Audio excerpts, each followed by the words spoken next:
Ladies and gentlemen, boys and girls, children of all ages, Daily Football Roundup proudly brings to you the best damn podcast in the world, the 12-ounce Curl Route Podcast. I am your host, Aaron Current. You can find me on Twitter at Aaron Current. I fucked that one up.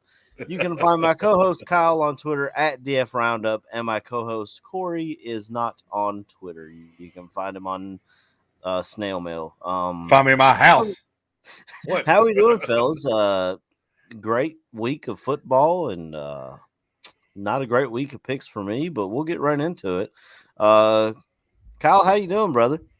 So I just want to say that every week I feel like our chemistry gets better and better and better. And this was probably, even though you butchered it a little bit, but it was probably the best intro that I've heard all year, and it's gotta stay that way. The UFC, HBO boxing, they're gonna come calling at the end of the season. They're gonna say, Aaron Buffer, we need you to come and introduce our main event. I'm only sad that you're not just holding the mic the entire time. No, my arm is really tired. Yeah. We need to rig you up a string or something like that, dude. Well, see, the thing is, though, if they come calling, they're gonna have to match the money that you guys are paying me to come in here and host this thing. So I don't know if I got the bread to do that, To answer your question, Aaron, it was a great weekend. L's down and the Ohio State lose in the same day. It was a great Saturday college football weekend. I told you that I texted Chris and told him I was upset at their lack of faith had disturbed me. So he texted me back Saturday and he was like, tweet that out. And I was like, I told you. I tried to tell you. If we played in the ACC and didn't have to play Clemson or Florida State, we probably look all right too. Well, I drove to Nashville on Saturday and I went through Louisville around noon. And I think that the Kentucky game, there was no traffic when I drove through, which was good. And then I proceeded the following day to unfortunately see the Crusher, as we know him here on the podcast. His Carolina Panthers lose for a 10th time this season, I believe. Yep. We got to see Frank Reich coach his last game as the head coach of the Panthers. We did see during warmups Josh McCown helping Andy Dalton and Bryce Young warm up. It's huge. We won't see that again next week because Josh McCown is no longer with the Panthers. And we went down to the front row while they were warming up, watched the Panthers up close and personal. And that's our second game we've been to. We've now been to Paycor Stadium, which is in Cincinnati. And we've now been to whatever the hell the Titans call their stadium. Nissan Stadium. Nissan, there you go. And we were talking, Keegan and I were talking, we're like, what quarterbacks have we seen in person play now? So we've seen 5 quarterbacks in person play. We've seen Joe Burrow with the Bengals. We've seen PJ Walker, I believe, started the game for Carolina last year and then was pulled for Baker Mayfield. So we saw 2 for 1 last year. And then we've now seen Mayonnaise Will Levis and Bryce Young. So we're excited to figure out what the game is next that we're going to go to, what quarterbacks we'll see, what players we'll see.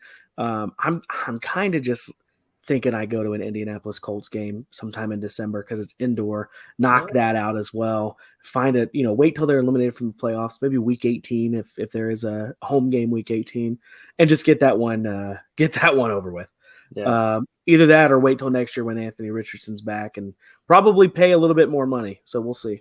Lucas Oil Stadium, if I ever go there, I'm a nerd, so I'd probably be there for the combine. But it looks really cool, and they say Indianapolis is cool. At least media folks say it's really cool because everything is close, like walking distance. Basically, yeah, it is. You park at Lucas Oil, and everything you want to see and go to is like around the stadium. So that'd be a cool trip. And maybe next year we have a 12-ounce Curl Route podcast road trip somewhere, and all of us get together and maybe, I don't know. And maybe we go to Houston. Yeah, they have Stroud Boy convention. Yeah, well, We'll have plenty of time to plan all that. We'll get right into these games. The 12-ounce Curl Route Thanksgiving feast started early. The Green Bay Packers traveled to the Detroit Lions and beat them 29-22. I picked Detroit. You both correctly picked the Green Bay Packers at plus 7.5. Fellas, I think Detroit might be falling apart. I said it, even though I picked them to win the division, and it seems like they've still got it wrapped up. I had spoke on them going from the hunter to the hunted this year because they were favored to win, and they haven't won the division since it's been the North. The last time they won the division, it was the Central. So I was, I mean, and between the Bears defense picking Goff off 1 week, and then he couldn't hold on to the ball on Thanksgiving. I don't know if he ate some turkey early and had some greasy fingers or what was going on, but that guy was, he was falling all over himself. Kyle, how'd you feel about your Packers going into Detroit and getting the dub? Well, we'll remember last week when we picked this game, when Corey and I took Green Bay, we took it because they were plus 7.5. If they would have been plus 7, I don't know. I still might have leaned towards Green Bay. But for them to come out throwing and for them to, be throwing early and often and just be really putting pressure on Jared Goff. This team is very, very young. Green Bay is very young, and the last 2 games, they seem to be pretty hungry. They've got a big game this week against Kansas City in Green Bay. That's on our slate, so we'll get to that one later. But I'm excited. But at the same time, it's like, how far can this team really go? If Green Bay does make the playoffs, they can't stand up to Philly and San Francisco and Dallas, and they're going to have a tough time even getting out of the wild card round if they make it. So is it worth that? Do we want to make the playoffs and say, hey, look, we have a team, our young team's going to be a lot better next year, or do we want to just kind of miss and get a better draft pick? I don't know, but I love to see Green Bay win, of course. But being realistic, I don't know if they make the playoffs. I don't think that they can go very far. Well, I feel like if you're close, you'd still want to at least punch your ticket to the playoffs, show that there's something to build on, prove that your head coach is the real deal, prove that Jordan Love, who is turning it around and proving a lot of doubters, myself included, completely wrong on him, and something to build on going forward. You may not be able to beat Philly or San Fran in their home stadium, but there's a lot of teams in the NFL that aren't going to be able to do that. So I think if you're not top 5 or top 10 pick, you might as well go for it, and you get in the dance. Who knows? I mean, Corey, I'm sorry to bring it up, but the Giants were wild card teams, correct? The years that they won Super Bowls. So, I mean, it's all about who's hot at the end and who's healthy. You never know what might happen. Wasn't the Aaron Rodgers team that won the Super Bowl? Wasn't they a 16 as well? So I mean, you never know. You never know. They Jordan Love to Chicago. Jordan Love and Christian Watson together. That looks like that might be promising after this game. They both look great. Christian Watson looks like the wide receiver that Kyle wants. As far as Detroit goes, I think I didn't even get my plate before it was like 20-3. I think, and I was still just talking to people, thinking no big deal. I'll just turn on mid-second quarter. We'll be fine. And then, compared to what the score was, Detroit did, I guess, technically outscore them in the second half. But Jared Goff didn't have a good game, and Detroit, they went from being right there for the number 1 seed to. Luckily, the Vikings had a disastrous loss, or else they'd be 1 game apart now. So. Detroit's got to figure a couple things out with only 5 games left, 6 games left, 5 games left. So yeah, I did like Dan Campbell going to the press conference afterwards and taking it all on his shoulders when they asked him about the fake punt. He was like, that's on me. That's a bad call, and that's on me. I'm not used to hearing that from my head coach. We hear, oh well, I gotta go back and look at the tape, and it just wasn't executed. Blah blah blah, and a bunch of bull crap. I'm tired of hearing from him. Well, there's 31 teams in the league. There's 31 other teams in the league that wouldn't run that fake punt. Dan Campbell's really the only one with the balls to do it. I don't know. Brandon Campbell- Staley might, but yeah. That's true. Yeah, Brandon Staley.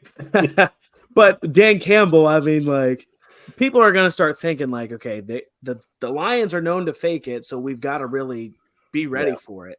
Whereas these other teams do it, it's going to be a complete surprise. I agree. That's true. We'll move on to our next game. This is a game that was just ugly from the start.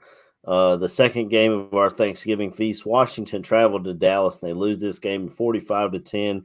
We all had Dallas minus 11. I even put money on this game minus 11 because, like I said last week, and we did a quick wrap, Dallas just beats bad teams. That's what they did.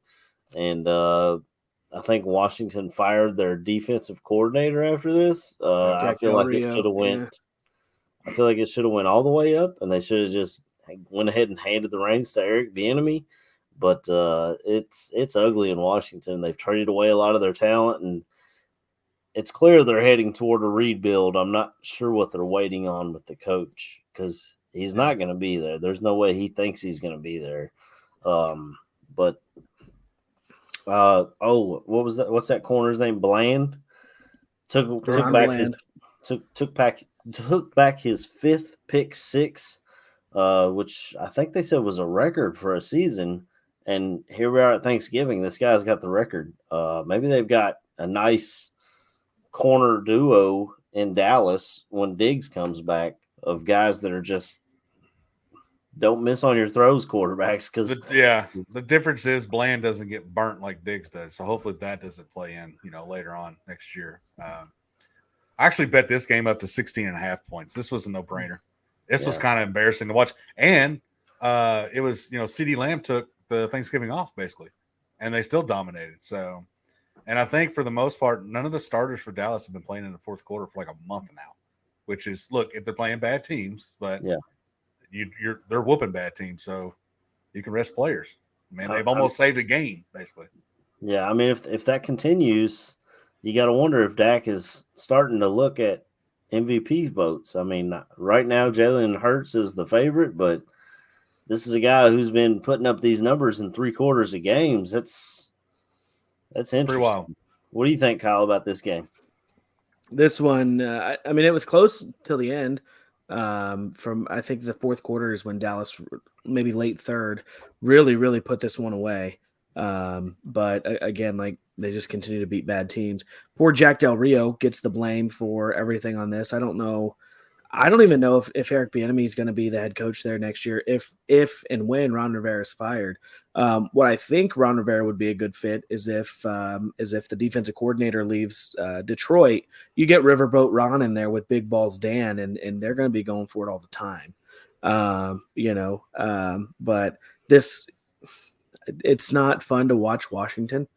I mean, Sam Howell is I think still leading the league in passing yards. But he's on pace to get the sack the most too. But why isn't Terry McLaurin or Jahan Dotson like leading the league in receiving yards? You have these guys, and I just feel like this offense is still not being. Yeah, it's Washington's a dumpster fire. Yeah, I do like the running back Brian Robinson. He's a guy that I have in our dynasty league, and he's about the only thing that I've got on my team left because he just contributes every single week and plays hard no matter what the O-line looks like or quarterback play or coaching decisions, any of that. He just shows up and plays, and I'm sure once his rookie contract's up, he'll be looking to get out of Washington, and rightfully so. We'll move on, though. The next game of our Thanksgiving feast was the Sunday night game. The San Francisco 49ers traveled to Seattle, and they win this game 31-13.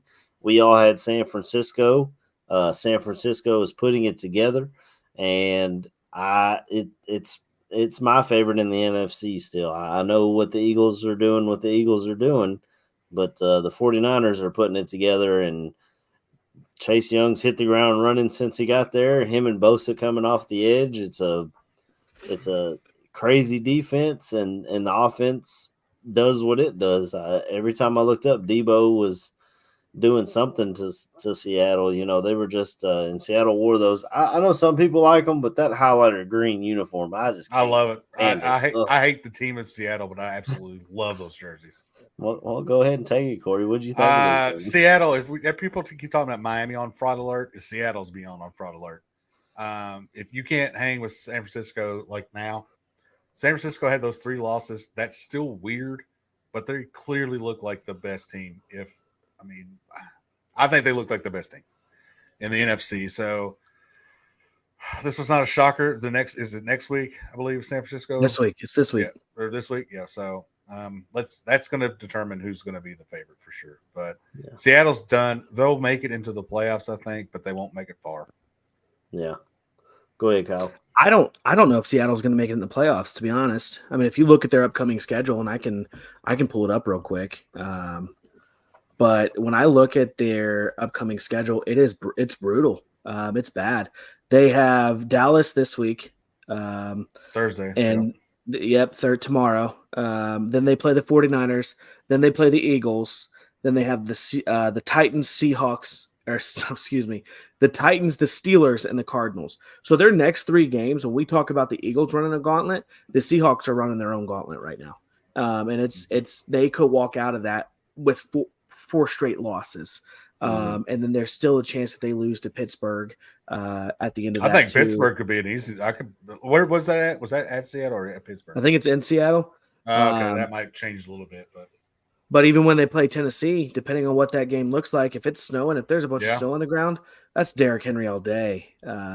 So I mean, there's a realistic possibility that this team that I picked at the beginning of the season, I guess I didn't look at their schedule to win their division, they may miss the playoffs. Well, and not to mention too, Kenneth Walker is probably out for tomorrow. Who knows? He's been. I mean, Charbonnet can fill in, but maybe Kenneth Walker's been on a tear. So if he can't play for 1 or more games, that's really bad. I'd love to see that running back they got in the 6th round from Georgia. I think it's Kenny McIntosh.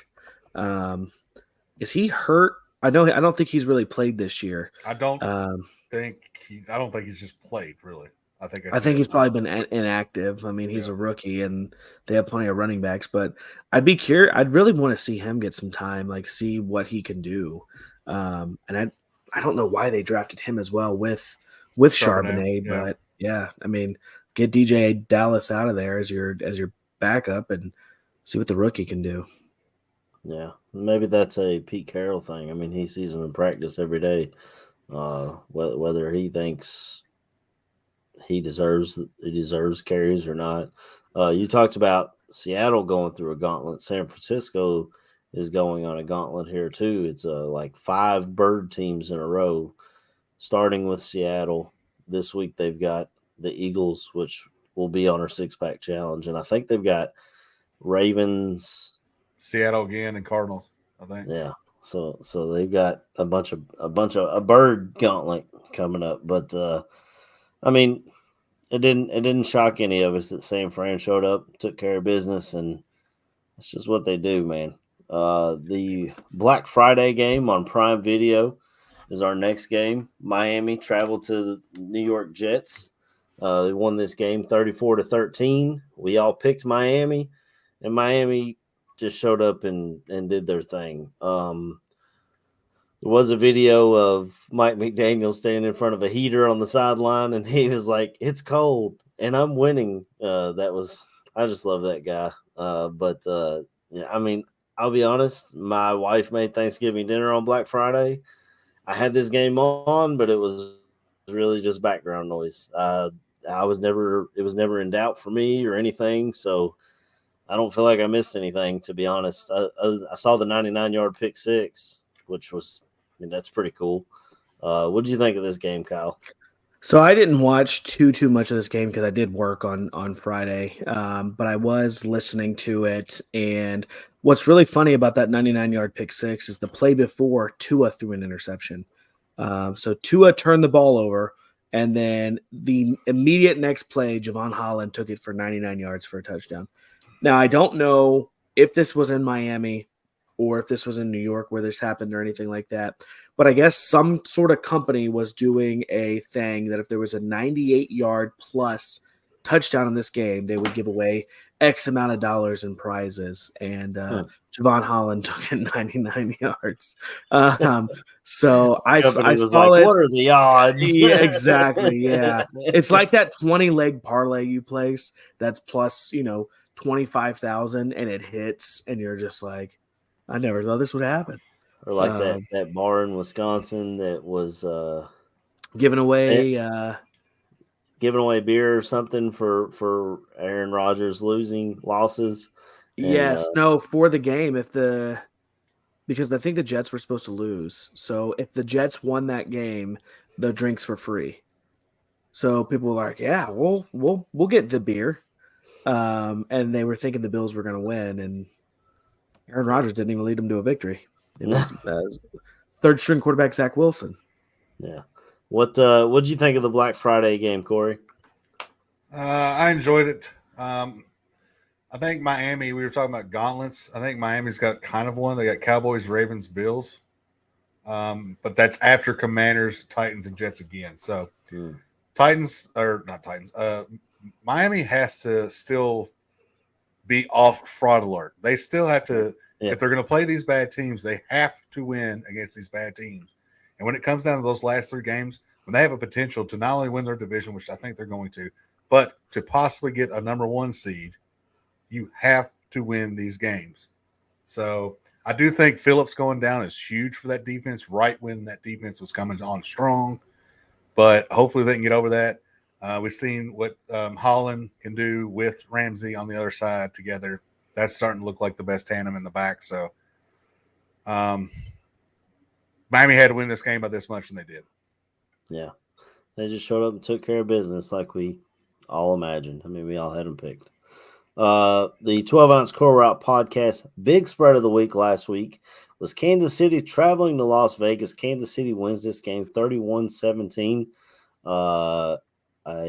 I thought Las Vegas would cover, as did Corey. And Kyle, you correctly picked the Kansas City Chiefs covering this game. It was pretty close through a lot of it. I was watching it because I was like I told you guys before we got on air, I was feeling good coming out of Friday. I was 3-1, and I was like, okay, just need some things to go my way. And I mean, I still like Antonio Pierce, the job he's doing out there. I just don't think they have the talent, especially. Did Aiden O'Connell start the whole game? So if so, he's a rookie quarterback. He's going to have ups and downs, and back and forth. But Kansas City that's just kind of what they do to the Raiders since Patrick's been there. Kyle, what made you feel so confident in picking Kansas City, and did they look as good as you expected? I don't think Kansas City's that great of a football team, to be honest with you. But the Raiders aren't a great football team in any sense. If this spread would have been bigger than 8.5, I may not have touched it. Because if you remember the week before, you guys both took Miami at -12, and I took Las Vegas at +12. So it's just these bigger spreads. Sometimes you really, and Las Vegas looked like they were going to win this game to start out. They were up 14-0 at one point. I think 14-3, and then they started out like they were going to win this game. And I didn't get to really watch any of the Sunday games. I watched one full game Sunday, and we'll get into it because it was definitely on our picks this week. But I don't think that Kansas City's that great of a team. But Las Vegas is definitely going through it this year. Yeah. And we'll have to see why can't I think of their owner's name? Mark Davis sticks with Antonio Pierce, or if he's going to bring in someone from outside next year, and what's going to go on with that. Corey, did you watch any of this game, and what did you feel about it? Or I absolutely watched zero of this game, but I will say this. I was looking at the highlights or looking at the GameCast, let's say. Mark, in any normal organization, this coach has done enough to get the coaching job, especially after what happened the last time they had a good coach that was interim. They should have hired him anyway. They didn't. I think he's done enough to actually get this job. in any other organization, at least. Let's hope Mark Davis does the right thing. So that's that. I'm with Aaron on this, or I'm with Kyle on this. Kansas City's not the best team. Kansas City has to get that number 1 seed, or they're in trouble, I think. Yeah. And we talked about it. Well, go ahead. I was saying we talked about it. We joked about Denver. Denver is still up there, and they have to play them again. They already have 1 win over them. If Kansas City slips up one more time, and then Denver gets that win against them, Denver all of a sudden is in that division lead, and Kansas City might be a 5 or worse, or 4 or worse.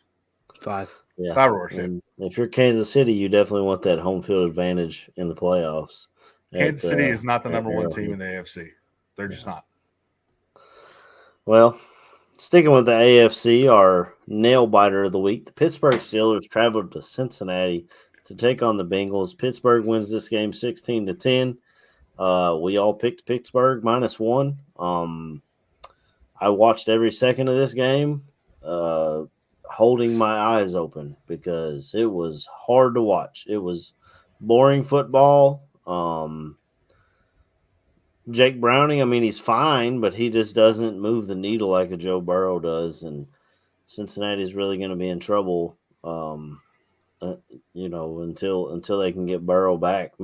Maybe this puts them in a position to get another weapon on offense in the draft because T. Higgins looks like he's going out the door. They're not going to be able to pay him and Jamar Chase, so maybe this allows them to be bad enough to get another weapon on the other side, or I don't know if they'll go defense. They've put a lot of draft picks and young players into their defense, and they're just kind of waiting on those to come to fruition. One of the biggest matchups in this game, Joey Porter Jr. up against Jamar Chase, was must-see TV. I mean, he was bumping him at the line and giving him a hard time the whole game.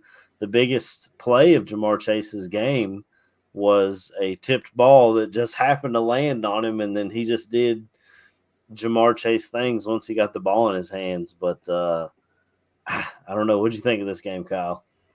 So this is one that was going on while I was at the Titans-Panthers game, so I did not get to see any of this. I have seen 0 highlights. I really didn't watch any highlights of any of the games, and now I'm thinking to myself, like, I should probably go back and at least look at some highlights from Week 12. To me, this is one that Pittsburgh should have won by more than 6, in my opinion.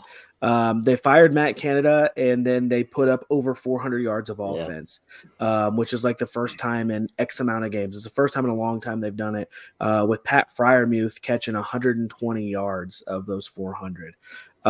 You get a quarterback in Pittsburgh. You put a quarterback in there. Somebody put Kirk Cousins in Pittsburgh, and Pittsburgh is the front runner in the AFC North, I would say, because Pickett ain't it, but you got George Pickens, yet you have Deontay Johnson when he wants to give effort. I'm done with that after that. That was such a shit. That's worse than Chase Claypool. That was worse. He's pulling it Claypool, awful. Yeah. But I don't know. I just feel like all these receivers that come through Pittsburgh, no matter who they are, except for Hines Ward, but even Hines Ward, they're divas. They're all divas. And it's just they don't get anybody in there who's just a grinder, you know. But for you to give up on a play when there's a ball loose, I did see that highlight at least. But get a good quarterback in there, and that offense is Jalen Warren, Najee Harris, George Pickens, Freiermuth, Deontay Johnson. That offense is good to go. Yeah. Yeah, and I mean they've still got one of the best coaches in the league, Mike Tomlin. I love that guy. He just I don't know, man. It was I guess like you said, Pickett just ain't it. I know there was one play. I'm going to talk about their defense. TJ Watt is a freaking monster, but there was one play where the tight end was in to chip on TJ Watt, and instead of chipping him, he goes inside and hits the guy in front of the tackle. So now the tackle has to try and go behind the tight end and block TJ Watt coming off the edge. And he was just like, what are you like, if he's not fast enough, I gotta try and get this angle on him. It's not going to happen. And TJ Watt just clobbered Jake Browning on that play. But, I mean, you didn't miss much not seeing this game, Kyle. It was, like I said, boring football. even though Pittsburgh put up 400 yards, there wasn't anything that was like, whoa. But we did see Freiermuth get a little bit. Corey, what did you think of this one, man? First of all, that was one of the worst things I've ever seen from a deep receiver. He gave up on the ball 3 times. He gave up on the block, he gave up on the fumble recovery, and he gave up on the tackle. That is unacceptable. No questions asked. I would be surprised if he's not benched next week, knowing Mike Tomlin. Second of all, Jamar Chase, Joey Porter, I think, won that battle, except for there was one play before the tip pass. It was awesome that Jamar Chase caught 2 tip passes, just showing how talented he is to follow the ball. And I think that was the first 400-yard since Matt Canada was hired, I want to say. I think, or close to it. So that's embarrassing. So they got that part right of getting the yardage. They just got to score. Luckily, Boswell's their kicker. Najee Harris, I've never given up on him. He had another decent game. Get him rolling a little bit more, maybe. I don't know. But Pittsburgh is still in the hunt for that division, technically. They're in the hunt for, a wild card. So who knows? Who knows what happens with them? I think Cincinnati's done. I think they're done this year. Yeah, they may not. I mean, I posted. We got Thomas Torch over here saying Houday in the comments. I'm not really sure. Sorry, bud. Not really sure why Torch. Houday was Pittsburgh and every other team. But I had to hit him. I had to hit him with a comment back to say, yeah, they may not win another game. And yeah, their wins they got with Burrow under center might be the only ones they get this year because that team is not good without Joey B. I have to make a comment that they're going to hate, and so are Saints fans. Thomas, that is the stupidest chant, but at least you all had it before the Saints did. I'll give you that credit. Well, they say who dat, and it's the same stupid thing. What's the chant? What's the chant in Houston? It's in Houston. It's Stroud Boy for life. I don't know.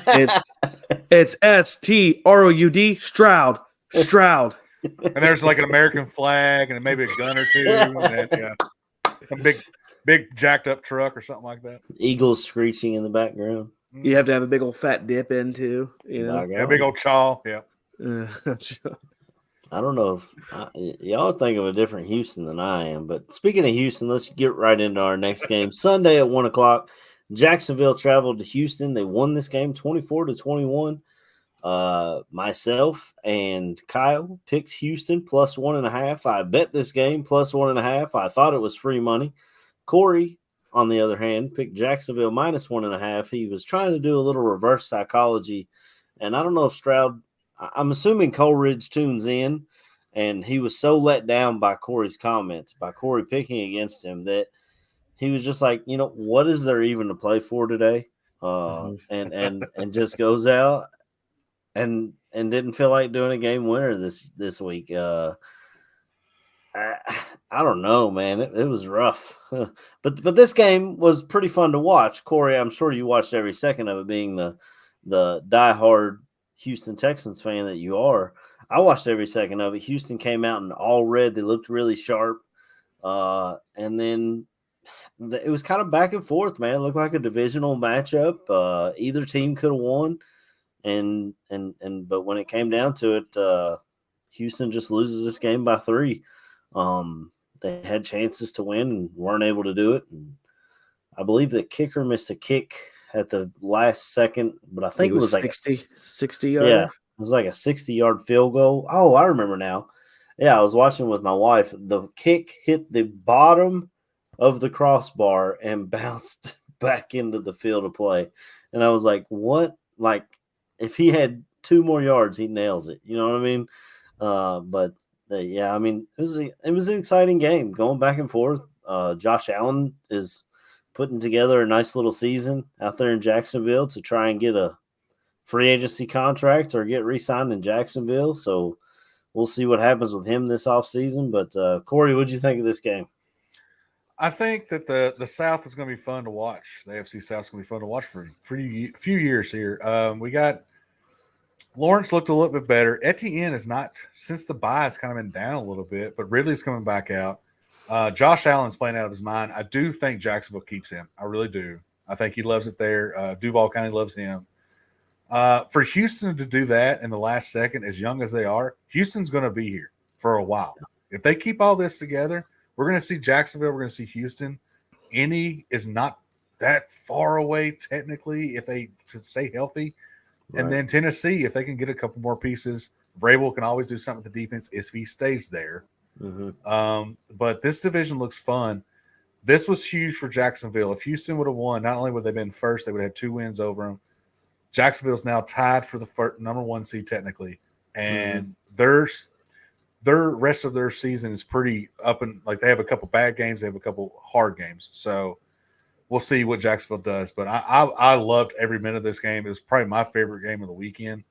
But it's Jacksonville's right now, and Houston's not far away. Yeah, one huge loss that Houston had in this game. Tyus Howard, the offensive guard, they drafted him really high to be a tackle, but he didn't work out there. They kicked him inside the guard, and he's worked out really well.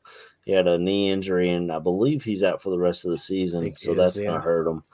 But, yeah, I mean, like you said, Corey, a really fun game to watch, back and forth. Kyle, what did you think of this one? I know you didn't see it live, but have you seen anything from it since? So another one I didn't see. I do have Tank Dell all over the place in fantasy football, so I was obviously getting the updates when he was catching passes and scoring touchdowns. He's questionable this week right now with a calf injury, which I'm hopeful he can play through it because I need you. I need you, Tank. I need you. It's Wednesday. They let him rest. Everybody's hurt on Wednesday. Yeah. Right. So I didn't really get to see much of this game on who really was the better team on the field, but I thought I was on the same boat as Houston should have won this game. Or going into it, I thought Houston free money. Why were they not favored in this one? You know, so yeah, there's 6-5. I think Houston, they're facing an uphill battle to get into the playoffs, but they still have a legitimate chance, I'd say. Yeah, it's rough in the AFC, but the way they've been able to go on the road and win games this season, I wouldn't count them out. You know, like we said, Kansas City's not looking great. If they lock up a 1 seed and Houston has to travel up there the first weekend of the playoffs, that'll be you talk about a big primetime matchup. I'm sure they'd put Stroud versus Mahomes in primetime. I do believe technically Jacksonville has a harder schedule than Houston remaining. So they're only separated by, I think, 2 games now. So it's still anybody's game technically in that division. Well, we'll stick with that division on our next game. Sunday at 1:00, the Carolina Panthers travel to the Tennessee Titans. They lose this game 17-10. And Corey was the only one that picked Tennessee -3.5. Excuse me. The half a point is what got me in the pick. If it was 3, I was picking Tennessee all the way. But I thought the half a point made a difference, but it didn't in the end. Kyle, you were at this game. Please give us an update how everything was, and how about them Titans? Aside from any game on Monday night and on Thursday and Friday, I watched every snap of this game. You know, I watched this game pretty closely. I took Carolina +3.5, hoping for the Crushers' sake that they would find some magic, and they almost did at the end of the game. And then on 4th and 4, 4th and 3, they threw a fucking screen pass.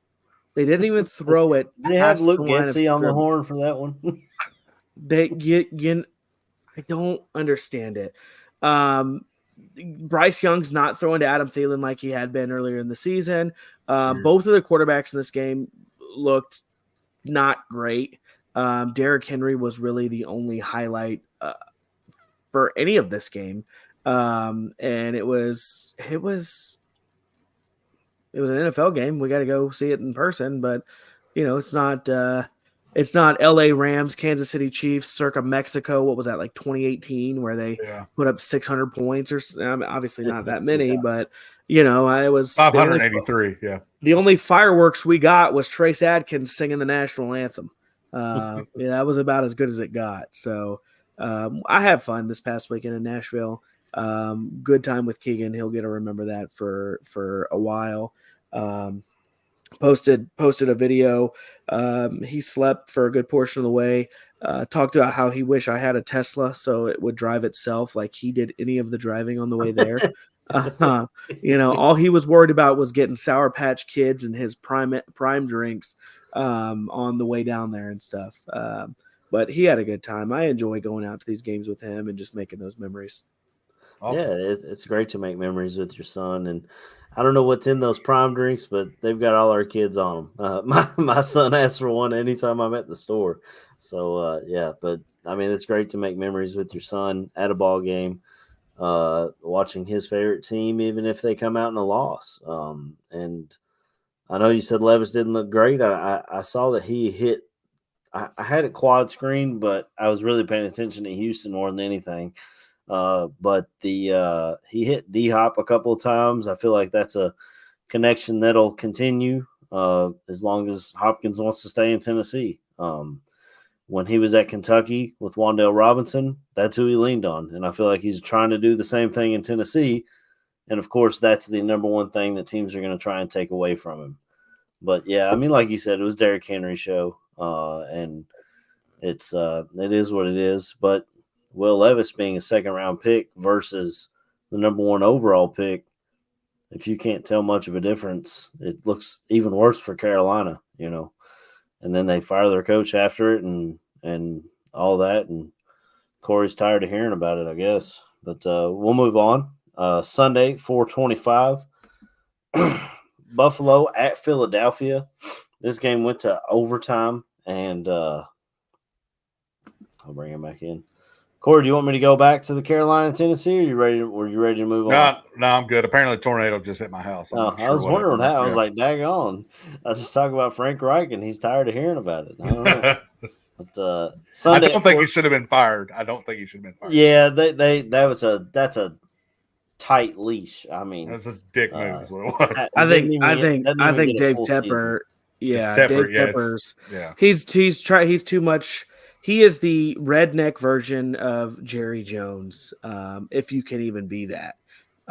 He's just, from what I've read about him, he's just very, he's not well-mannered, and he's very, we may have a Dan Snyder case the next 10 years with Dave Tepper. Wow. I know he wants to put his fingerprints all over the franchise, even going back to draft day. I mean, C.J. Stroud fit every criteria that Frank Reich has ever coached at quarterback, and they went with Bryce Young, which surprised a lot of people. And then it kind of came out that, hey, the owner probably had a lot to do with that.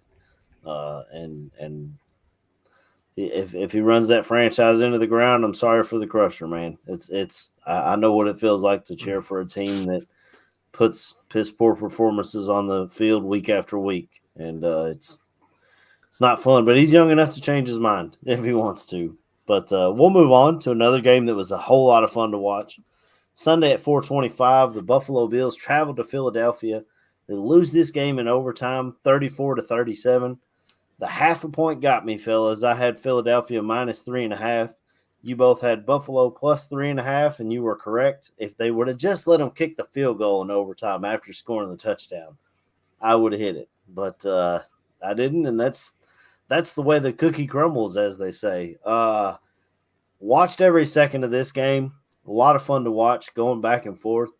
I was really worried at first when they showed Lane Johnson standing on the sideline, and the very first series, Jalen Hurts threw the ball away 3 throws in a row, and I was like, and he was pressured on all of them too. I was like, man, this might be bad. I don't know, but held on at the end and won the game in overtime.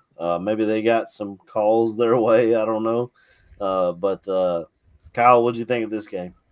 This is one that I listened to pretty heavily on the way back from driving from Nashville, and I think Buffalo was up. They were up 2 scores. I think it was 10 points there late in the third, early fourth, and then this game went to overtime. And I'm, in my head, I'm thinking plus 3.5.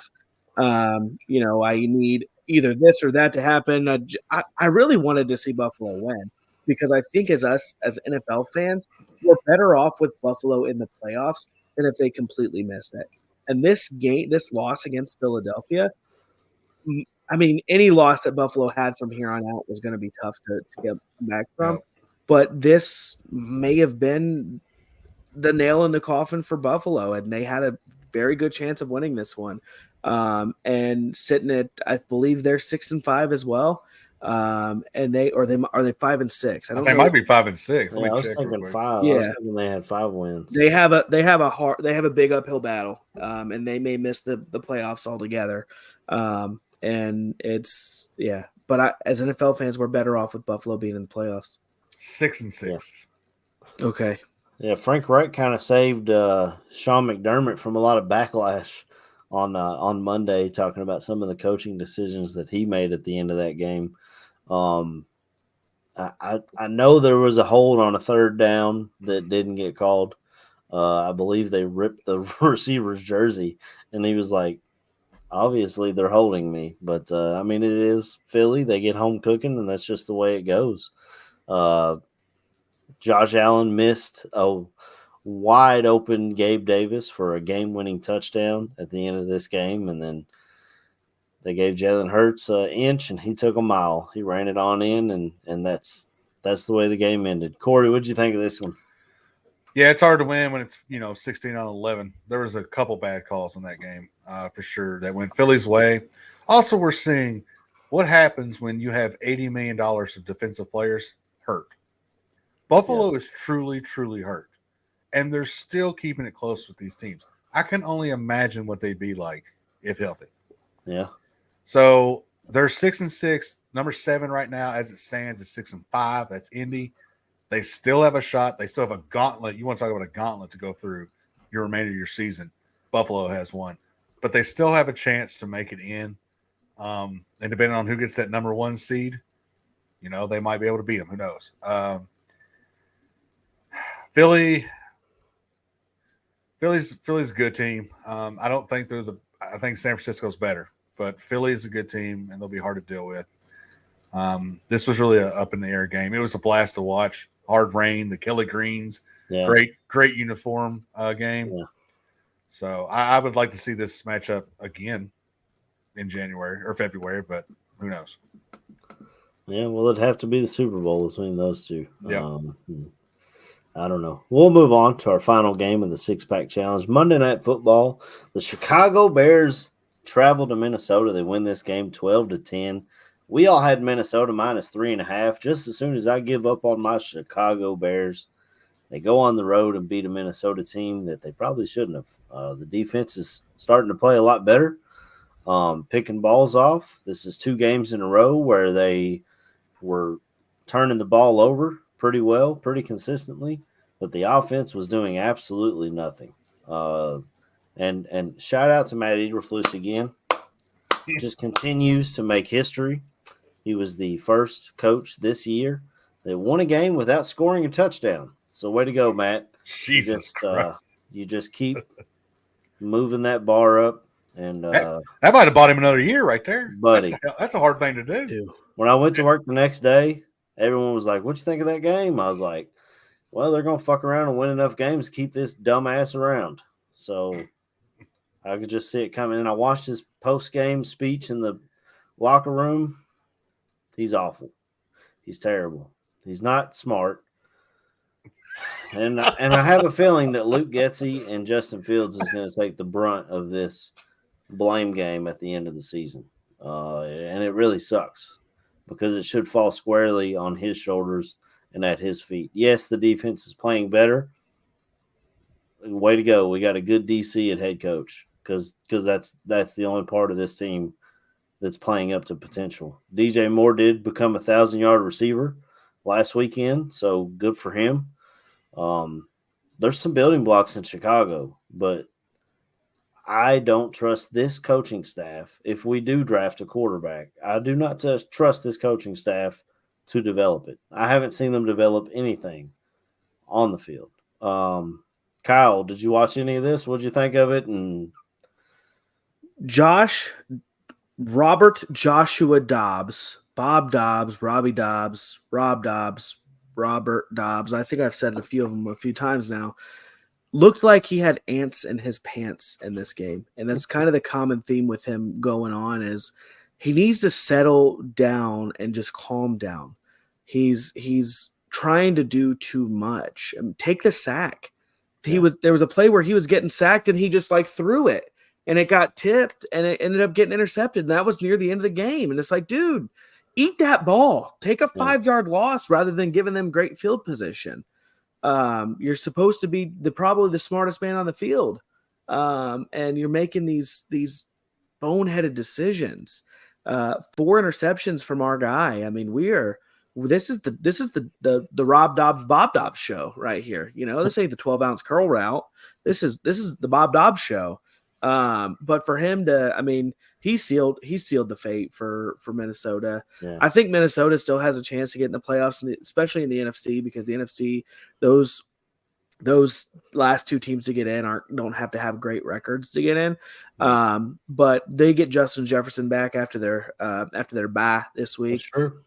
And they could go on a tear. We'll see. Yeah, it'd be something to see once Jefferson gets back. Him forcing the ball into Addison probably won't happen as much with JJ on the field. And I feel like that's what got him in trouble, was he was just trying to force it to a lot of those players. I was gonna say something, I forgot. I feel like we're cursing people, guys. When San Francisco won that one game, I said playoffs travel through San Fran. Well, they went on a 3-game losing streak. And then we put out a show with Bobby Dobbs. Kyle made a video on it, all that, and they haven't won since we put that out. I don't know if it's a 12-ounce curl route curse or what the deal is, but it's I don't know, man. Maybe we should lay off him for a little bit and see what he can do. What'd you think of this one, Corey? I took the opportunity to go to sleep early on a Monday. Attaboy. I went to bed at halftime, I'll be honest with you, and then woke up to go pee, looked at the score, and was like, yeah, I better check out the end of this. I did see that they didn't even have 100 yards, I think, almost close to halftime. That sucks. It's Joshua Dobbs now for me again until he does something else. It's not – he don't get Bob. Also, with the JJ stuff, I don't believe JJ will play. I'll believe when I see it. I don't think he's playing again this year. I thought he was going to be back this game, but I think they were like, we're going into the bye. It's the Bears. Just give him another week to get better. I have no faith in him playing, especially after hearing some of his comments and stuff. Why not come back to Chicago? In theory, not a good team. You can run all over, or you could, do whatever you want with them. He could anyway. I think he's sitting this year out. That's just my personal opinion. I think he's done with this setup, and he's waiting to see what happens next year. Has he gotten he hasn't gotten a second contract yet, right? Not just none of those wide receivers from that class. I think he'll be back in week 14, because if he doesn't come back this year and he is truly sitting out, that's going to create issues, I think, in Minnesota with him. Anywhere else if he's trying to get a contract. Yeah, but you'll have the Redskins or somebody, or the Commanders or somebody. Oh. Yeah, the Commanders. Yeah, but look at Stephon Diggs. Stephon Diggs now has kind of like a mark on him that when things aren't going right with his quarterback, it's immediately, well, he wants out of there because he did the same thing in Minnesota. And that's not an image that you want. If I'm Justin Jefferson, I'm coming back week 14 and I'm trying to help my team make the playoffs, because this team can make the playoffs. I just don't think Jefferson gives a shit about the Vikings. I just don't. I think he could have came back 2 weeks ago and he just didn't. That's just my opinion. I don't know. Well, I think Aaron Rodgers could have been back a few weeks ago, and he's still, fiddling around. But we'll see. Kyle, I hate to spring this on you, but what exactly are the standings of our 6-pack challenge? Because we had 10 games this week, and like I said, I did really well on Thursday and Friday, and I was feeling good. And then I go into Sunday, and I only got 1 game right. So I know it hurt me a lot, even though we had 10 games. It was my chance to make up some room, and I didn't do that. So, break us down on the standings in the 6-pack. Funny you should ask. For anybody watching, you can find the standings posted on the Facebook page, Instagram page, and on X. They get posted every week. Right now, in first place, Corey is 47, 28-1. I am 7 games back from Corey, so I am over a week back from Corey until we get to that Christmas slate, that Christmas week slate where we have And all kinds goodness, of presents. Oh. there's going to be just a bunch of homework I got to do that week. I'm 7 games back at 40, 35, and 1. And then Aaron's 4 games back behind that. So you're 11 behind Corey at 36, 39, and 1. I did, to toot my own horn, because Corey's been doing great all season. But I did post yesterday that since I went 0-6 in week 7, and I was sitting at 17, 24, and 1, I'm 23 and 11 since then. Got a little Broncos in you, man. Got a little bit of Broncos in me. Not playing great, but doing just enough to get by. Corey out here trying to curse the Broncos now. I see what you're doing. I don't like it. I don't like anything that's going on over there in Denver. Here's what I'll tell you. I am a big fan of the Kansas City Chiefs. I think they have the greatest team, the best team. Let's see if we can get them cursed this week. I think the Bears are Super Bowl contenders. What are y'all talking about? I don't know that that's something you want to say. Oh wait, you got a lot of make Let's get into this week's slate of games. My chance to come back. I know I've got a long way to dig out of, but Mama didn't raise no quitter. She might have raised an idiot. Mama didn't raise no bitch. Well, she might have raised an idiot, but she didn't raise no bitch. Let's get into this week's slate of games. The 12-ounce Curl Route podcast, big spread of the week. The Miami Dolphins traveling to Washington to take on the Commanders. And the Commanders are 9.5-point home underdogs. The over-under is 50.5. The money line for Miami is minus 440 for Washington. It's plus 340. Kyle, give me some news and notes on these games. A couple of nuggets to fill me up, and I'm gonna do some homework via you guys. So I will say, obviously, Aaron is the producer of this show, and he told us beforehand that I get to lead everything off. This is not by choice. I'm doing all this homework for them to take, but that's all right because in high school I rode the coattails of everybody else to get through. So Miami's sitting at minus 9.5, while Washington's obviously on the other side at plus 9.5. On paper, this is a tale of two different teams. Miami is the top offense in the NFL. First in passing, second in rushing, first in total yards per game, and second in scoring offense. They've given the ball away 19 times. What I want to do this week is I want to compare the offense to the defense, right? So defensively, Washington is probably the worst defense in the NFL when it comes to yards. They have a mediocre run defense. They're sitting at 17th. Passing yards per game allowed, total yards per game allowed, points per game allowed, 30th, 29th, and 32nd. Oof. They only have 13 takeaways on the season. Washington's offense, on the other hand, they are sitting at 9th for passing yards per game. Total offense, 14th, so they are in the top half, but they are at the top with 22 giveaways on the year, putting them at second, and that is not a good second to be in. Defensively, even with the loss of Jalen Phillips, we'll see how this changes things. Passing yards per game, they're 11th in the NFL, 6th in rushing, 7th in total yards, and they have 14 takeaways on the year. You might as well. This is Black Friday all over again. Yeah. Miami is really good at beating up. They're like Dallas. They're really good at beating up on these teams that I feel like would lose to Alabama. Especially Saturday night, Alabama, that comeback. How do you, with the last 30 seconds of the game, be down by 4 and then win by 11? But we won't get into that. I did watch that in downtown Nashville, actually.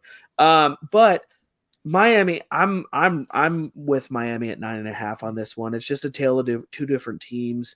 It's the offense of Miami is just a whole lot better than Washington, and that Washington defense. I mean, Tua might come out and throw for 400 yards in this game. That's true. What are you feeling, Corey? I don't need stats. I don't need any of that stuff. Even without Jalen Phillips, I think Sam Howell, who's on pace to be sacked more than any quarterback ever, is going to get sacked 5 times at least by the Dolphins defense. I think there might be a pick 6 thrown in here too. So Tua might not have a chance to get to 400 yards. The only reason I'm not going to bet this over is because I think the entire Miami offense will be sitting in the fourth quarter. I do think they will destroy this spread by far. So I'm taking the Dolphins. Even when the offense was sitting in the fourth quarter against the Broncos, what was it? Mike White still came out and threw a That's true. 75-yard touchdown to Yes, Robbie that's- Chosen Anderson, who's no longer with the team.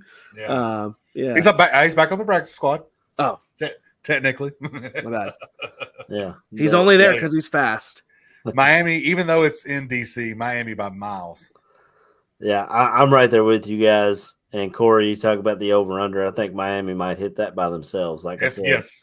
They This might pull a boy- Penn State and try to hit it by themselves. this is a team that put 70 up on Denver when they were reeling, and Washington seems to be heading in that direction when they're looking really bad and going toward a teardown. Magic Johnson's going to put his hands all over this franchise and try to turn things around in Washington. And it might start mid-season because they've already got rid of the DC. Like we spoke on earlier, I think Ron Rivera's 1 foot out the door.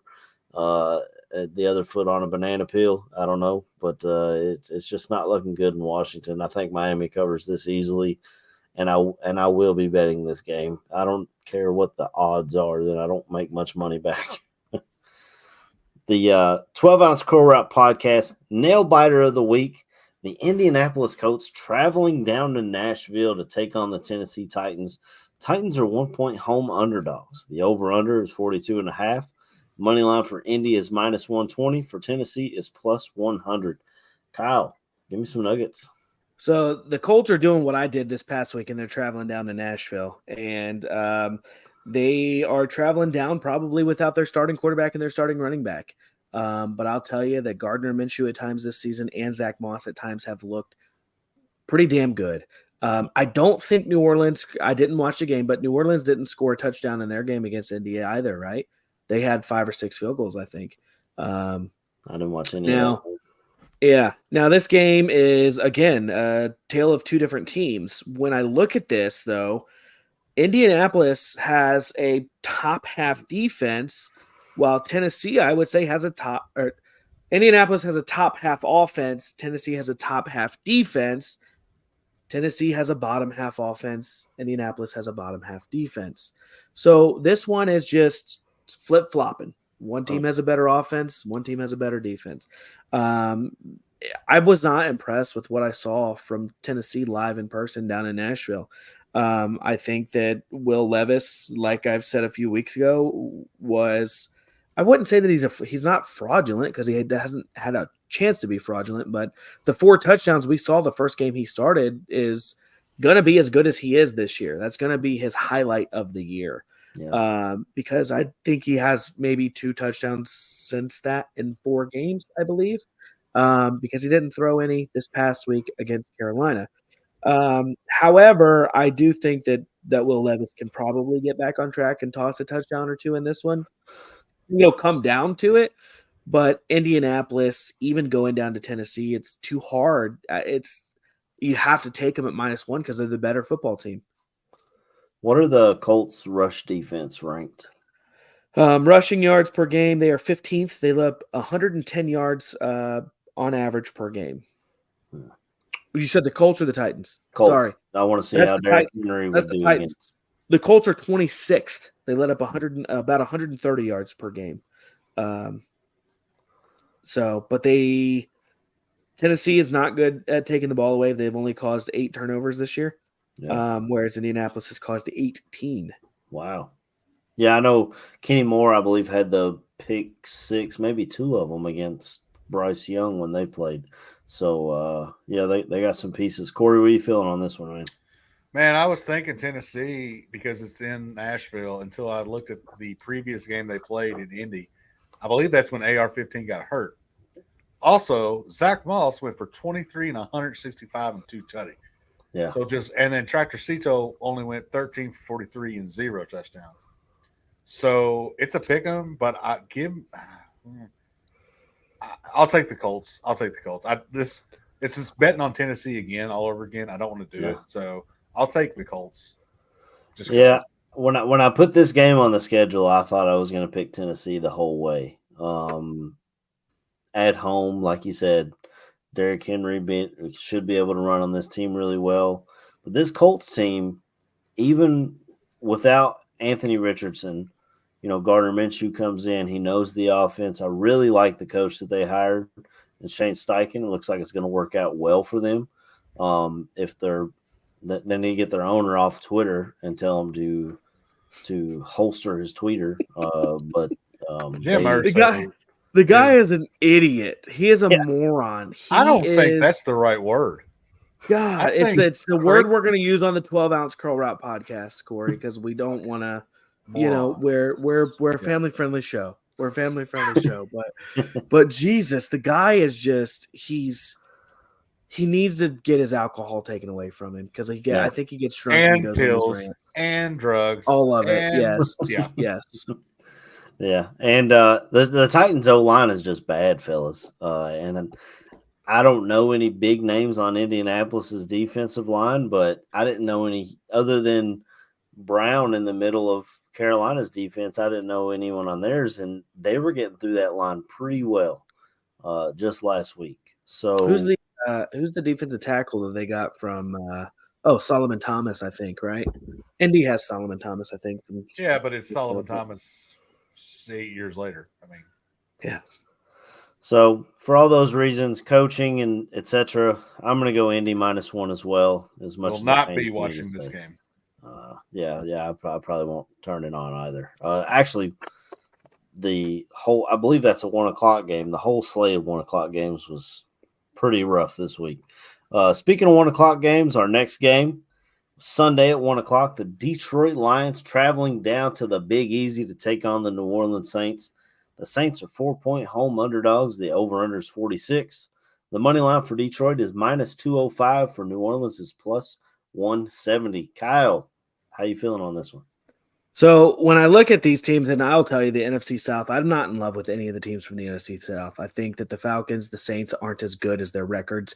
I mean, their records don't even indicate that they're good. They're But 5-6. but I think that some of the games that they've won, I mean, some of their wins are against each other. Detroit is a top 5 offense. Passing yards per game, they're third at 268. Rushing yards per game, they're sixth. Total yards per game, they're second. Points per game, they're seventh.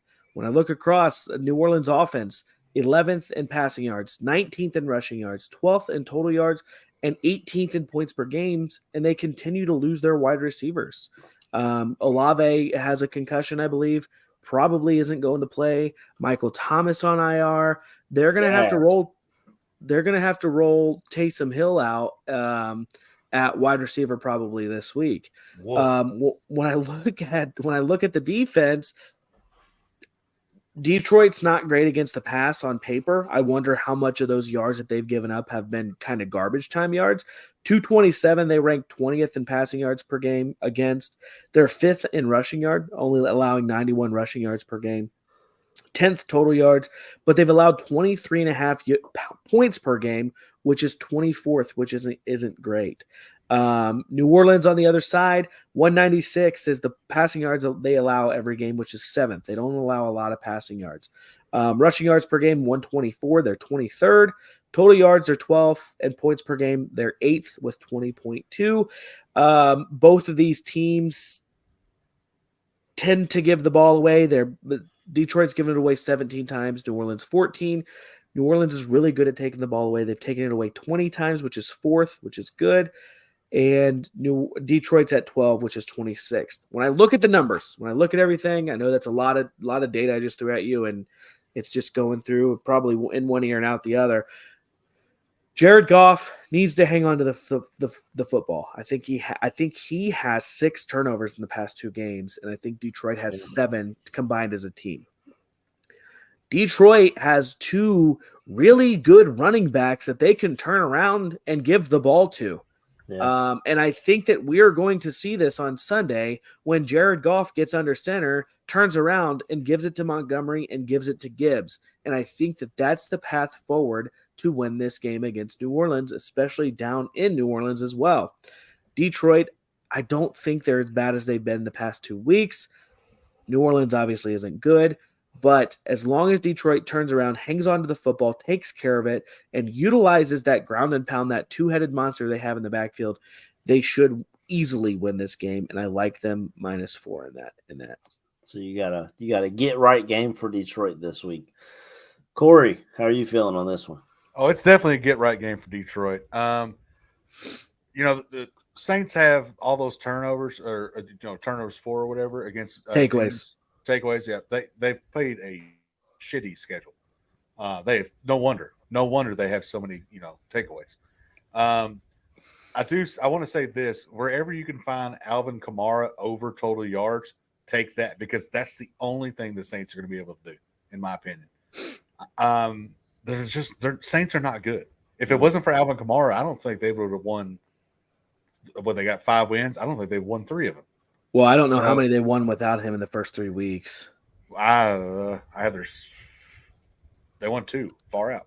Okay, but anyway, far out, bro. Yeah, GCD Pete's, Corey. Come on. yeah. All right, that's my old one. Far out. I didn't expect to hear far out. I didn't. I use far out all the time. Anyway, Detroit, this is definitely a get right game. Going down to even though it's in New Orleans, great crowd, but it's a dome to a dome. Detroit's going to score enough points anyway. Even if New Orleans can score anything, Detroit will just outscore them, outpace them, everything. Yeah. So Detroit at least by 8 or 9 probably. Man, before you told me those injuries, Kyle, I was totally leaning New Orleans +4 because they were at home. I know you guys don't like New Orleans, but it's hard to win at New Orleans. They get rowdy in the Superdome or whatever they're calling it now. And Detroit, man, the way they've just been turning the ball over the last 2 weeks. And you talked about Detroit not being good against the pass. I mean, you watched it just last week on Thanksgiving. Jordan Love carved them up. Justin Fields had a really good game against them.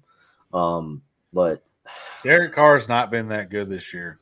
Derek Carr's turned the ball over a lot. That's true. And there was that one game, I don't remember who it was against, but he was heavily blaming his wide receivers when things were going wrong. That's true. That is not the way to do that. That is not. And you could argue that Christian Watson is better than anybody. Maybe not Olave, but Olave usually gets Olave a whole lot. I love him. He's not on the field. Yeah, but there's a lot of times as a second-year receiver that he's getting doubled already. Him and Garrett Wilson, 2-year receivers, already getting doubled. Christian Watson's really not getting that, like when they played, Lions and Packers. So I don't know, Yeah, but I think the injuries are just too much for New Orleans to overcome. If you don't have your top 2 wide receivers, you're looking, like you said, Taysom Hill and who? I mean, they turned to, I think, Callahan or Callaway. Well, they got A.T. Perry. They've got Rashid Shaheed. They got Juwan Johnson. He got hurt last week too. He did leave the game as well. I forgot about Juwan Johnson. Is the corpse of the tight end? Is he still there? Jimmy Graham's still there. He had a touchdown against Green Bay actually when they played. But I think he's done anything. I don't think. I just don't think there's revenge game. It was a revenge game, Kyle. I just don't think there's enough weapons for New Orleans to keep up, even at home. So give me Detroit -4 after all of that back and forth. All right, real quick.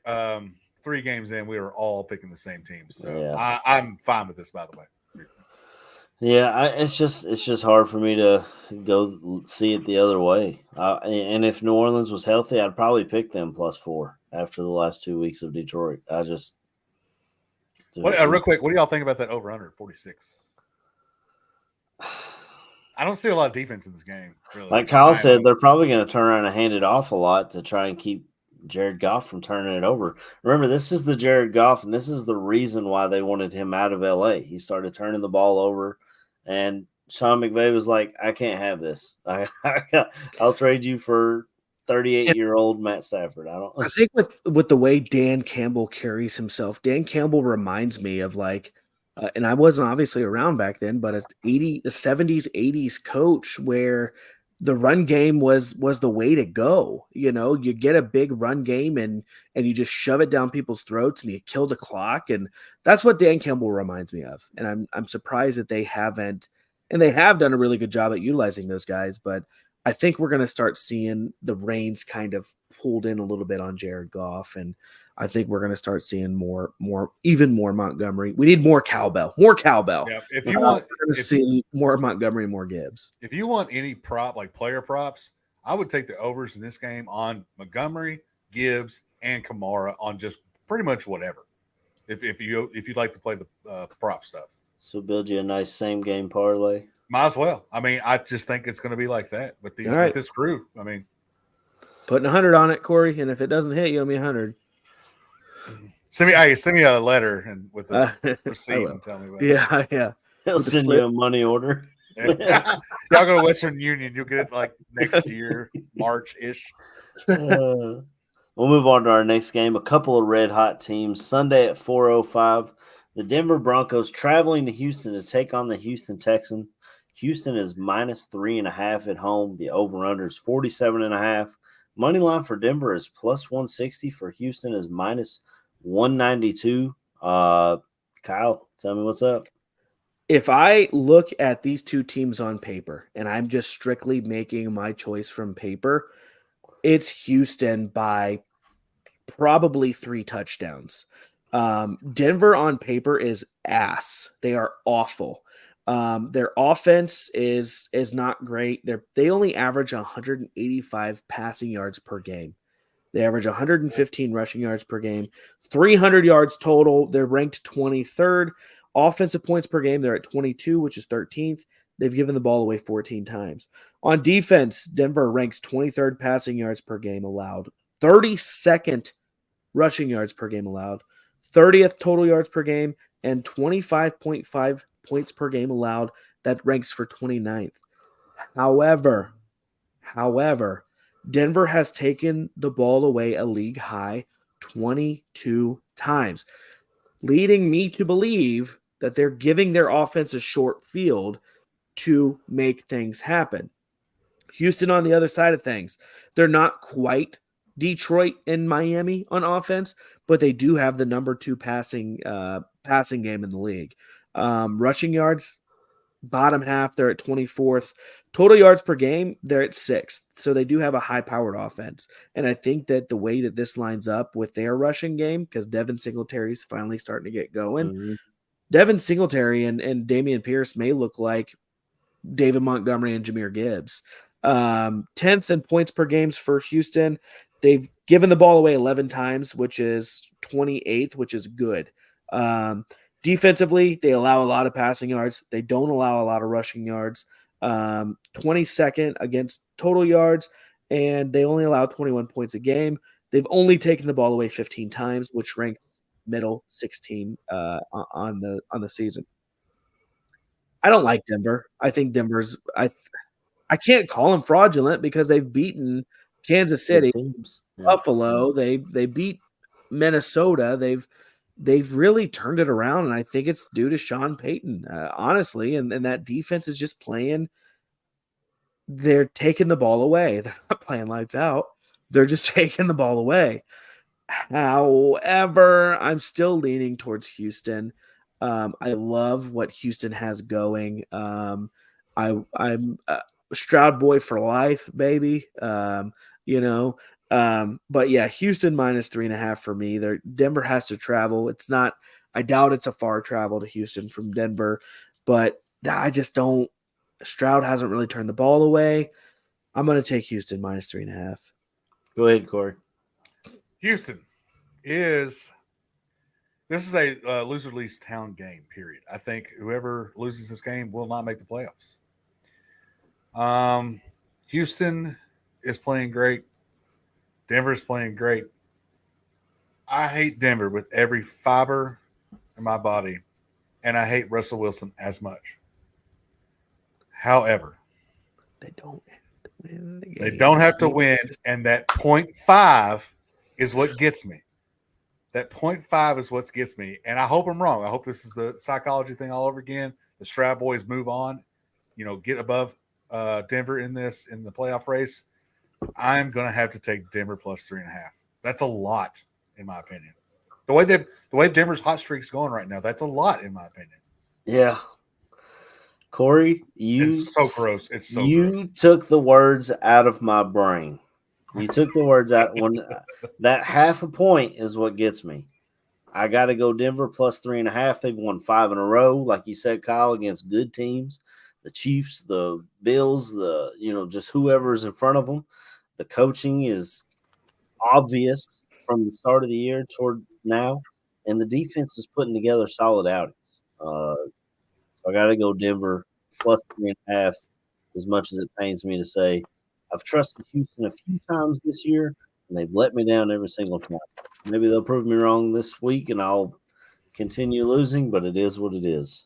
I have to say this too: I was really not the greatest Sean Payton fan of all time. Whatever, Sean Payton is making the case to be coach of the year, and there's a lot of great candidates this year, and that's that's kind of weird to think about when you think about 70-20 Miami.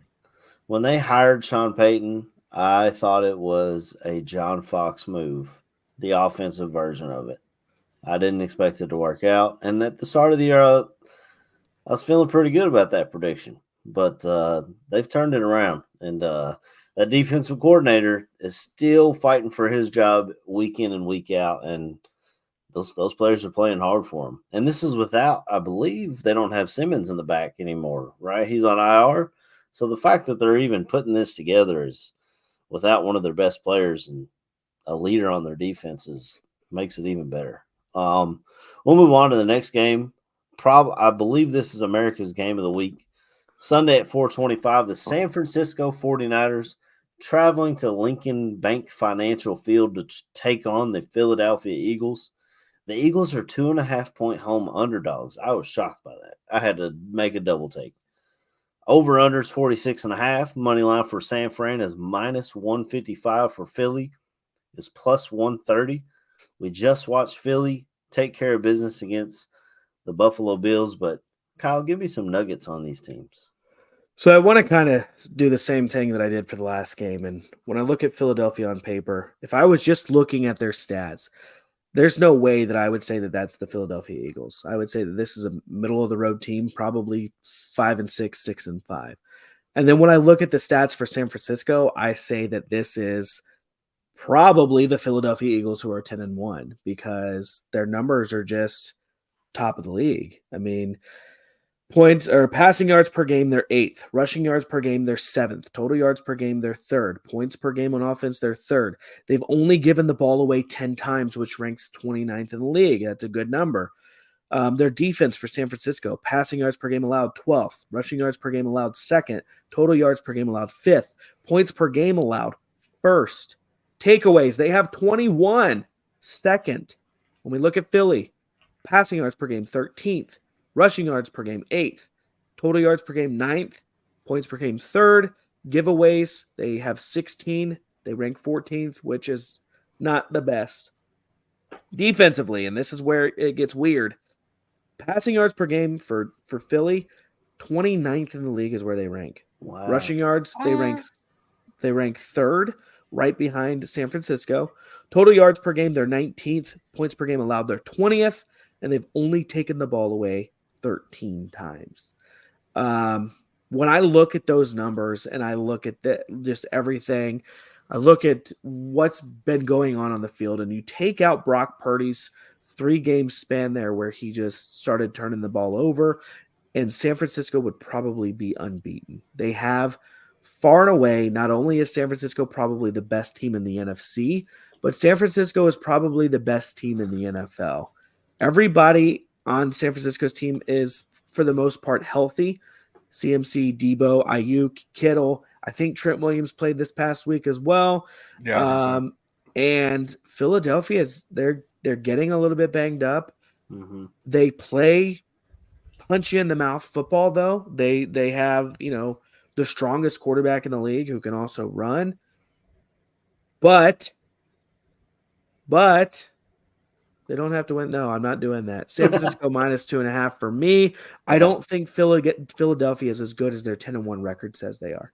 Is Lane Johnson still injured? Not sure. I can look real quick. I'll look it up while Corey goes. Well, I was trying to do some quick math here, trying to figure out, the passing offense when I said, I'm not surprised for 29th. It's because Jalen Hurts is 11th in passing with only 2,700 yards. So we're almost to the end of the season, and the highest yardage is 3,300 yards. So that it's a low year in my opinion in throwing, despite all the what people say. At Philly plus 2.5. I don't want to bet on this one. I don't want to pick.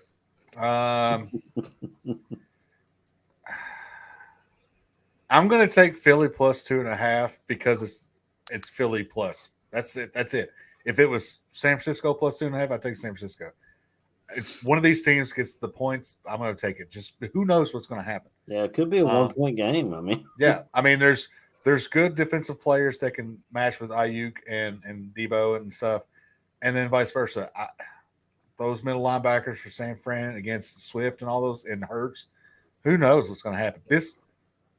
The over under is interesting to me. I don't know if that's going to hit, but this is going to be a game that I'm definitely going to watch every minute of. Yeah, for sure. What time was this one? I'm sorry, I missed that. 4:25. America's game of the week. America's game. Okay. Yeah. So I'm only going to take San Fran because I get the points with it too. That's it. Yeah. Or I'm sorry, I'm only taking Philly because I get the points with it. Gotcha. I'm really surprised, especially with Cincinnati Jacksonville being, I believe, the Monday night game this week. It is, yeah. I'm surprised this one didn't get flexed to Monday night. So apparently, this is the first year Monday night can flex. It's twice, right? Well, but I think Thursday night football can only be flexed twice. But they can only do it 2 weeks in advance. So I don't know if that's for everybody that flexes. But apparently, the Monday night one can only be 2 weeks in advance, or has to be 2 weeks in advance. Burrow got hurt 2 weeks ago, so I don't know. I don't know how that works. Maybe it's because of a logistical thing. Maybe I don't know, where it's a different day and a different night, and then can they flex somewhere else. Can they flex any game? Because if they have to choose from the 1 o'clock slate, if this is America's game of the week, I don't know if they'll allow them to flex. Well, that's the other thing too. It's like I think it's not a first come first serve thing, and I'm not looked at these contracts. But everybody's allotted a certain amount of good games. That's the whole point of the flex part, except for Amazon. Well, yeah. Al Michaels loves it. He just I know he's tickled pink. Yeah, money. But as he eats his steak with no greens. But I think with this being the first year that Monday Night Football can do it. That 2 week allotment, they have to and I'm sure they put in all kinds of requests and stuff like that because of the Sunday night flex. And I don't know if there's like a dibs aspect to it per se, but everybody gets a chance. So I'm guessing Monday Night Football is going to get in the next few weeks a marquee game that's okay that everybody can travel, assuming that both those teams maybe are home the next week or something like that, because that extra day of traveling, that extra day that you don't have off, I think that matters versus Sunday afternoon to Sunday night. Yeah. So I think there's some weird stuff that goes on in there. Well, I looked up the Lane Johnson injury, and Bleacher Report says he expects to play. Let's go. Bleeding Green Nation says Lane Johnson says he'll play the 49ers. How is that not Kelly Green Nation, first of all? I don't know. But it looks like he's going to play. However, it is a groin injury, and as a tackle who has to open those legs and try and catch these defensive ends coming off, you can re-injure that really quick doing that. But I got to go with Niners. I picked the Niners weeks ago to be the Super Bowl favorite, in my opinion. I love what they're doing when they brought in Chase Young to just bolster that defensive front. On top of that, and if I was the 49ers, I would test Lane Johnson early, send some people at him and see how that thing holds up. Because if they can't protect Jalen Hurts, this could be over quick, fast, and in a hurry. But just like you said, Corey, this game will be on my television from start to finish. I can't wait for this heavyweight fight. And it's early enough to where I can watch the whole game before I go to bed. So it's perfect for me. I do want to say too, if San Francisco wins this, or whoever wins this game, it's not going to surprise them. The only thing that would surprise me if one wins by 20 or something like that. Yeah. That'd be weird. But if no matter what happens this game, if one wins by 1 or one wins by 3 or 4 or 5, that won't shock me at all. Yeah, if this was another point and it was Philly plus 3.5, I'd probably go with Philly. But yeah, I got to ride with San Fran. Our final game of the 6-pack challenge this week is Sunday Night Football. The Kansas City Chiefs. I am tongue tied tonight, fellas. Kansas City Chiefs traveling to Lambeau Field, the frozen tundra, to take on the Green Bay Packers. Packers are 6-point home underdogs. The over-under is 42. Kansas City's money line is minus 265 for Green Bay. It's plus 215. Kyle, tell me about your beloved Packers and give me some nuggets on this game. My beloved Packers on paper don't look great. I'll just go ahead and throw that out there. On paper, 16th passing yards per game, 21st rushing yards per game, 18th total yards per game, points per game. They're sitting at 17th, and then they've only given the ball away 12 times, which is low. Kansas City, on the other hand, they're 7th in passing, 17th in rushing, 8th in total yards, 11th in points per game, but they've given the ball away 19 times. So they love to give the ball away. Defensively, both of these teams are top 10 against the pass. Both of these teams are bottom 19. They're in the bottom half of rushing yards allowed. Total yards per game tells a different story. Kansas City's 4th. Green Bay's 18th. Points per game allowed. Kansas City's allowed 16.5 per game. That's 3rd. Green Bay's allowed 20.4. That's 10th. Takeaways, Kansas City has 14. Green Bay has 12. Now, I'm a very big numbers guy, right? So numbers are my thing. I work with numbers all the time. And I'm wearing this big number 10 on my chest, right? Our 3rd consecutive Hall of Fame quarterback. And what the 10 represents, the 10 today, it represents the amount of games that the Green Bay Packers are going to win this year. Oof. Right? They're currently sitting at 5-6, meaning that for them to get to 10, they have to go 5-1 the rest of the way. This can be the one game that Green Bay loses on that journey, mind you. I have a question. Yeah. In this whole thing, what is Aaron Jones? What's the status? He did not practice today. I would venture to say Aaron Jones ain't playing. Really? Damn. That would be my guess. Before I was so rudely interrupted. Sorry, I had a question. Sorry, my bad.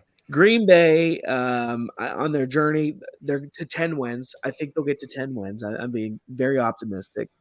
They've looked like a completely different team these past 2 weeks. They're finally letting Jordan Love loose, which they should have done all year.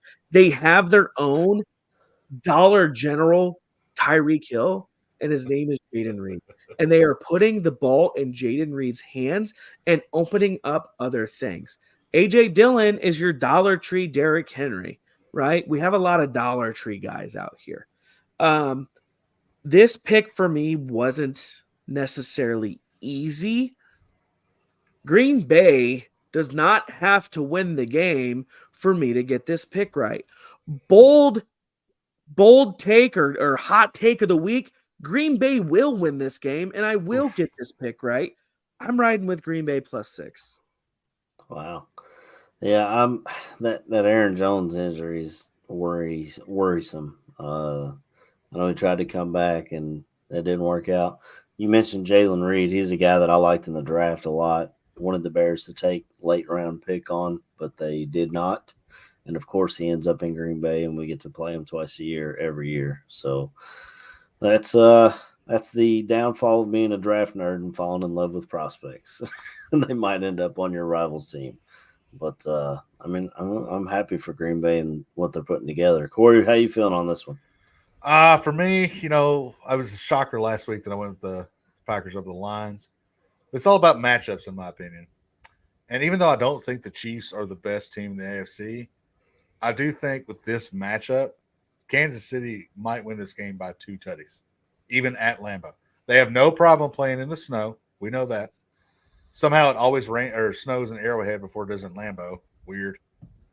I'm going to take Kansas City.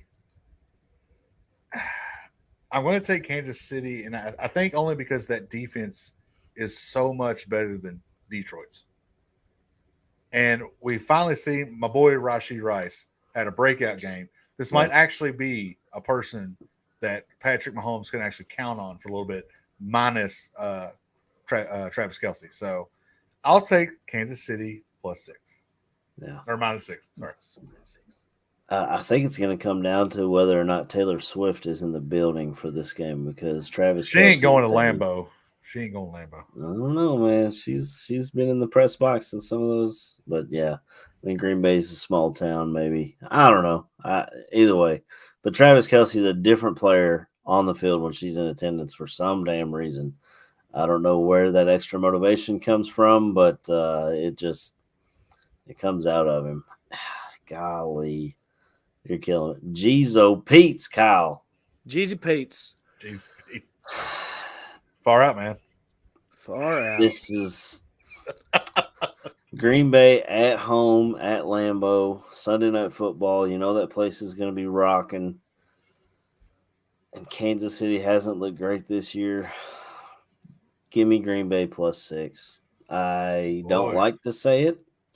I don't love the pick, but +6 is a lot. With the Now, if Packers. Kansas City, the only team they've blown out this year has been my Bears. Other than that, it's all been close games or losses. And I think Green Bay, whether I was hoping that Aaron Jones was playing, but even without him, you give the tree trunk legs of A.J. Dillon the ball and slow that game down and keep Patrick standing on the sideline and don't turn it over. And you got a chance to win, especially at home. But, yeah, I hate to say it, but I got to go Green Bay +6. It is what it is. But any other games this week that you guys are going to be watching? Or I got a couple quick notes. There's Go ahead, another loser leaves town. Cleveland at Los Angeles. Los Angeles Rams have been coming on lately and have been playing decent, but they're in playoff contention as well as Cleveland. Cleveland just had that horrible loss. This might be a loser is out game. And then the Los Angeles Chargers at New England. New England is vying for that number 1 spot, by the way. So I can actually see the Chargers getting a win for the first time in a month. So come on, New England. Let's go for that number 1 pick so we can trade it for 9 7th rounders. It's so wild to me that the Chargers just. How I mean, does Brandon Staley have a job still? I don't get it. That team should be in the top half of the AFC. on paper, on Hands- that roster, hands down. yeah, they Yeah, should be. It's wild that they're not. Well, since we're speaking of the Chargers, I do think I read something the other day that Phillip Rivers and his wife had their 10th kid, number 10. So one more, and he has either an offense or a defense. He's playing quarterback, yeah. Yeah, he's he's already got the playing spot. quarterback, Yeah. That's true. Yeah. But that's wild. I got 3, and I want to give one of them away. Yeah. So Sorry, Crusher. I hope you're not listening. Damn. tried to leave him in Nashville, but he just kept following me around. I Go think. away, I mean, go away. I think that the 6 games that we have on the slate this week are really the 6 that are worth watching. I mean, Yeah. I'm curious how that Atlanta Jets game is going to look, just because those are 2 teams that haven't really played great football. Bijan, I would think you give Bijan the ball, you're going to find success. But New York, on the other hand, it's just, what are you getting when they step onto that field? They have a really good defense. I mean, they have had a really good defense, but and then Got Tim I Boyle think, at quarterback. yeah. There's not really a lot of other games. I mean, Burrow's out against the Jags, Browns, Rams, like Corey already said, Bucks, Panthers. The Bucks should win that game. Steelers, Cardinals, even with Pickett under center, the Cardinals, I don't really think have any reason to be in that game.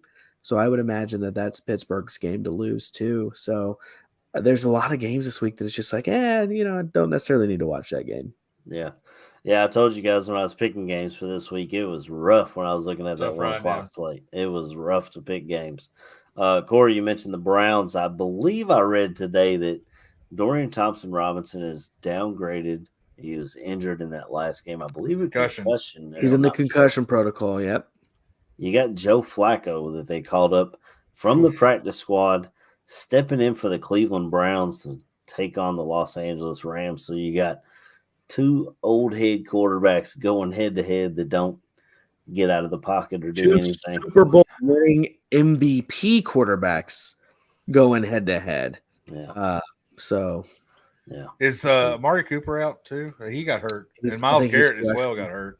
I think Amari Cooper is questionable. Probably. I know he left the game on Sunday. I think that was a 1 o'clock game, so I don't know.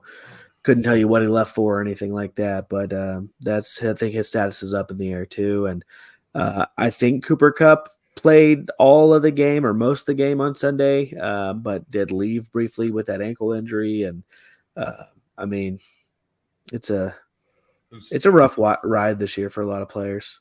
Yeah. Well, I think we had a pretty good show. Talked about a lot of games and talked about a lot of football. And it's how many picks do we have opposite of each other? Though I feel like we picked together a lot. So I when think we myself found and Corey. the first three were all of us on the same. Next game was me and you, Aaron, and then the 2 after that was you and Kyle. So final 3 have a good little mix there.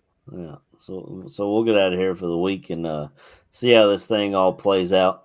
Come to the YouTube page, the Daily Football Roundup, and subscribe to the channel, and it'll tell you when we go live if you hit that little bell. But if you don't know, we go live every Wednesday at 9 p.m. Eastern Time.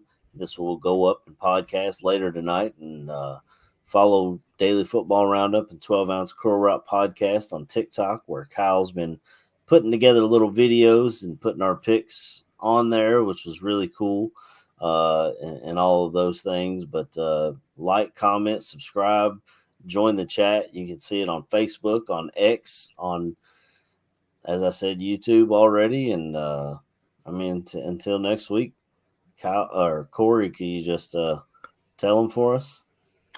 Bye.